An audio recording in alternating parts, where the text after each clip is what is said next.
الحمد لله رب العالمين، والصلاة والسلام على صحابته الغر المحجلين، أما بعد. فأعوذ بالله من الشيطان الرجيم. بسم الله الرحمن الرحيم.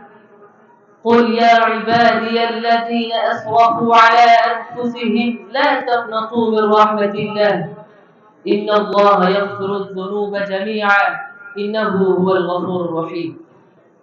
رئيس الحفلة المبجل وأساتذة الكرام والمستمعين العظام، إني أريد أن ألقي أمامكم خطبة حول الموضوع لا تقنطوا من رحمة الله. أيها الإخوة، إن الحياة المؤلمة التي نعيشها اليوم، وإن المرحلة الخطيرة التي نجتازها في العصر الراهن هي مرحلة تداعي الأمم على قصعة المسلمين، كما بينها رسول الله صلى الله عليه وسلم بقوله: تداعى عليكم الأمم كما تتداعى إلى قصعة. قيل: أو من قلة نحن يا رسول الله؟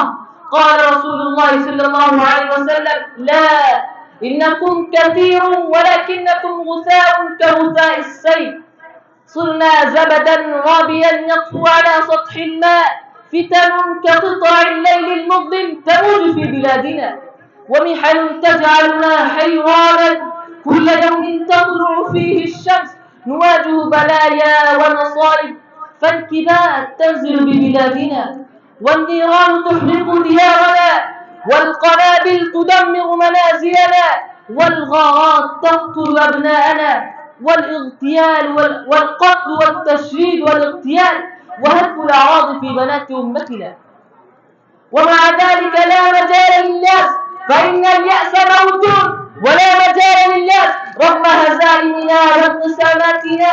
وما هذه المصائب الجسيمة إلا لأن تكشف عن أعيننا الحجب، وتنفي عن نفوسنا الخبث، وتبين لنا بين الحق والباطل، وبين الصدق والكذب. لا مجال لليأس أبدا، لأن معتمدنا هو الله، وطريقنا هو الإسلام، وروح حياتنا هو المنهج الرباني.